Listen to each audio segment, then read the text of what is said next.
안녕하세요. 하루 쉬었는데 잘들 계셨는지 모르겠습니다. 저는 한국의 역사라든가 세계의 역사, 흐름 이런 것을 좀 동영상으로 공부를 했고요. 그런데 한국에는 유달리 도덕성 또 윤리의식 이런 것이 강한데요. 그 이유를 보니까 선비 문화가 조선시대 500년 동안 면면이 흘렀고 세부적으로 가령 암행어사 같은 경우도 굉장히 순기능을 많이 했어요. 한국 사회에. 그런 여러 가지 점을 배우니까 아주 흥미롭고 재미있더라고요. 그런데 선비 문화 중에서도 제가 이렇게 인생의 무상함에 대해서 얘기한 것이 참 와닿는 게 있어서 소개해 드립니다. 이제 어떤 선비분이 이렇게 쓰신 거죠. 인생은 부싯돌의 불처럼 짧습니다. 100년 후의 세월에는 살아있을 수 없으니 손가락을 꼽으며 사람들이 안타까워하는 것이죠. 세월은 머물러 주지 않지만 터득한 학문을 힘써 실천하다 보면 늙는 것도 모른 채 죽음을 받아들일 것입니다. 그랬어요.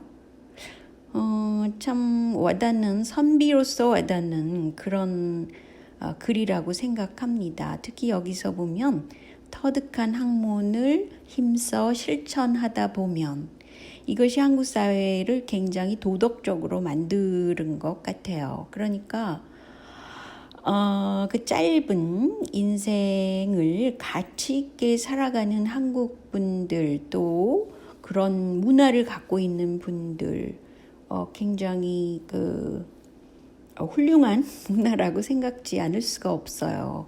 그리고 또 한 가지는 대원군이 왜 쇄국 정책을 했는가를 찾아냈는데요. 그것은 그냥 단순하게 외세가 막 한국에 들어오려고 전쟁을 통해 가지고 문을 열어라 그런 게 병인양요하고 신미양요가 있잖아요. 그래서 이 서구 열강과 전쟁을 치르는 동안 어떤 일이 있었냐면요. 대원군에게 독일 상인인 에너스트 오페르트라는 사람, 저도 옛날에 들어본 것 같은데 오페르트가 이 1868년에 충남 예산에 있는 대원군의 아버지 이구라고 그러는데 이름이 그분의 무덤을 도굴하려 했다고 그래요. 그 이유를 보니까 굉장히 이분이 이제 독일 상인이지만 유대인이라고 그래요. 유대계인데 근데 그 사고방식이 굉장히 이 사람들의 사고방식을 그대로 나타내고 있다고 저는 봐서 한편으로는 놀랐습니다. 그게 뭐냐면요.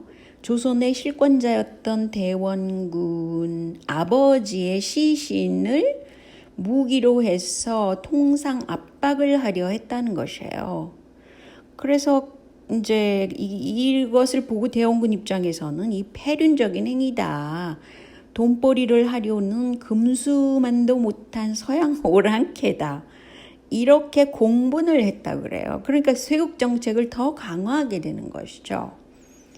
그런데 이제 제가 왜 이것에 관심을 특히 가졌냐면요. 이제 북한의 존재를 어떻게 하면 오픈시킬까, 자연스럽게 오픈시킬까, 이게 이제 한반도 문제인데, 현재는 북한이 핵무기를 갖고 있기 때문에 양상이 완전히 달라졌죠. 그래서 좀 더 여유를 갖고 대외적인 어떤 정책을 펼 수 있고 또한 그동안 러시아나 중국을 통해 가지고 북한이 해외에 내보냈던 인력 그걸 가지고 달러를 많이 벌었을 거 아니에요. 그런 어떤 잠재적인 힘이 있지 않나 그렇게 생각하고요. 또 한 가지는 이 코로나에 대응하는 것도 보면은요. 완전히 그냥 쇄국을 해버리는 거예요. 그러니까 이게 바이러스가 들어갈 여지가 좀 적어진다는 것이죠. 그렇게 이제 생각이 됐습니다. 그래서 그 원비어 사건 같은 것도 도저히 저는 개인적으로 이해가 잘 안 되는 부분이었어요. 어떻게 이렇게 한 몇 년을 두고 이렇게 쇄국을 한 거 아니에요. 그런데 그 원인을 보면은 항상 그 외세를 그렇게 도덕적이지 않다, 돈밖에 모른다 이런 식으로 생각을 했던 그 과거의 전력들이 쌓여서 그렇게 된 것 같아요. 제가 볼 때는 그러네요. 그런데 굉장히 그래도 반가운 그런 뉴스가 오늘자 뉴스에 이게 이제 호주 뉴스인데요. 호주라는 위치가 굉장히 흥미로운 것은 지금 그 영미권 호주 포함해서 그 한국을 그 외교적으로 끌어들여서 같은 블록으로 하고 싶어 하잖아요. 그런데 이제 한국이 잘 움직여주지 않고 있는 상황인데 그 대신에 김정은에 대해서 굉장히 우호적으로 호주 방송이 이렇게 다루고 있어요. 뉴스에서. 이게 오늘자 뉴스거든요. 뭐라 그랬냐면 김정은이 새 카드를 그 보통 일반 시민들에게 고맙다는 인사로 카드를 보냈다. 뭐 이런 거예요. 굉장히 보통 그 상식적인 그런 거지만 굉장히 많은 변화가 있구나. 그런 걸 인식하게 됩니다. 그런데 사실은 미국의 경우는 이번에 대선 부정은 너무 적나라하게 했잖아요. 근데 한국의 총선 부정은 적나라하게 했지만 한국이란 나라는 워낙 중국과 굉장히 밀접한 관계를 갖고 있고 국경 문제나 뭐 통상 문제나 굉장히 하나의 어쩔 수 없는 조건이 있다는 것이죠. 한국의 입장이. 그런데 미국의 입장은 좀 다르잖아요. 미국 대선 부정을 했다. 이걸 또 적나라하게 했고 중국이 손이 뻗쳤다. 쿠바나 뭐 캐나다뿐 아니라 기타 등등 독일까지. 그러니까 이거 전 세계의 소위 식자층이면서 SNS를 가까이 하는 사람들한테는 이미 다 이게 탄로가 나 있는 거예요. 그런데도 만약에 이것을 정상적으로 바로잡지 못한다. 1월 6일 날 D-Day라고 그러죠. 만약에 그렇다면 그 미국이라는 이미지가 완전히 떨어지게 되는 것이죠. 저는 사실은 이 부분에 대해서 더 큰 문제를 안고 있다고 봅니다. 그러니까 국제적으로 미국이라는 이미지가 완전히 데미지가 나는 것이죠. 그것을 중국이 원했던 것일 텐데 그렇게 이제 미국을 자꾸 그렇게 이미지를 부정적으로 가서 미국 민주당에 대한 전 세계의 그래도 식자층인 사람들이 정상적으로 볼 수 있을까? 근데 이것을 주도한 것은 미국 월가 자본이고 그 배경에는 러스차일드가 있다고 그런 거는 많이 아시잖아요. 그러니까 결국은 자본주의가 이렇게 전 세계의 선거를 주도하는데 거기 중국 공화당 세력, 공산당 세력이 많이 가해진다는 것이죠. 이게 이제 아마 현실 문제로 등장하게 될 것 같습니다. 만약에 이게 공정성 위배된 그런 선거를 그냥 인정한다면 말이죠. 그래서 매번 있을 선거에 대해서 많은 사람들이 일단 부정의 눈으로 본다는 것이죠. 이게 큰 틀에서 보자면 얼마만한 데미지인지 글쎄요. 모를 것 같네요. 저는. 그리고 또 하나는 지금 미국 문제를 보자면 여기 이 2020년에서 21년도까지 그러니까 2020년 말까지예요. 2020년 초반부터 미국에서 독감 발병률이 거의 없다 이런 겁니다. 굉장히 미니멀하죠.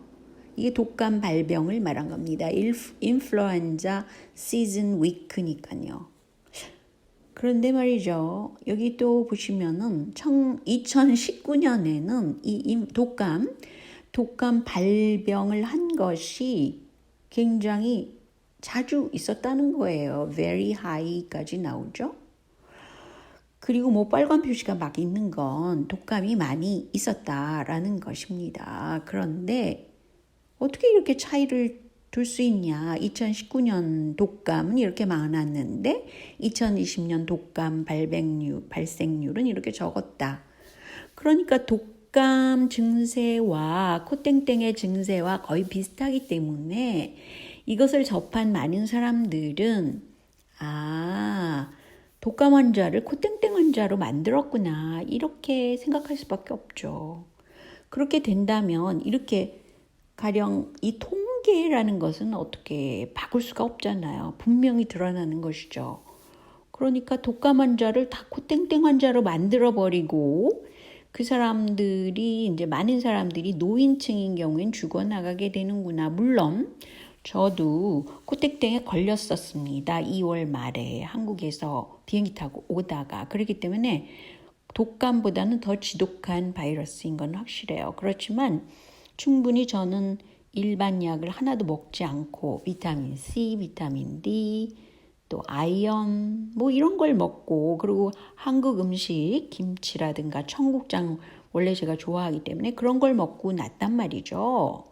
그래서 지금도 뭐 엑스레이 찍어보면 제 폐에 대해서도 아무 문제가 없이 호흡도 별 문제가 없어요. 오히려 제가 과거보다 더 그 음식도 챙겨 먹고 뭐 각종 비타민, 칼슘 뭐 이런 거 다 챙겨 먹기 때문에 오히려 몸이 더 건강해졌습니다. 어떻게 이럴 수가 있을까? 막 이럴 정도입니다.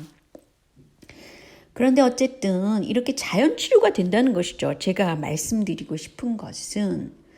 그런데 한국에서는 유난히 그 위협을 줘요. 사람들한테. 누가 위협을 줬습니까? 첫째는 국민의힘, 즉 야당에서 위협을 주는 거예요.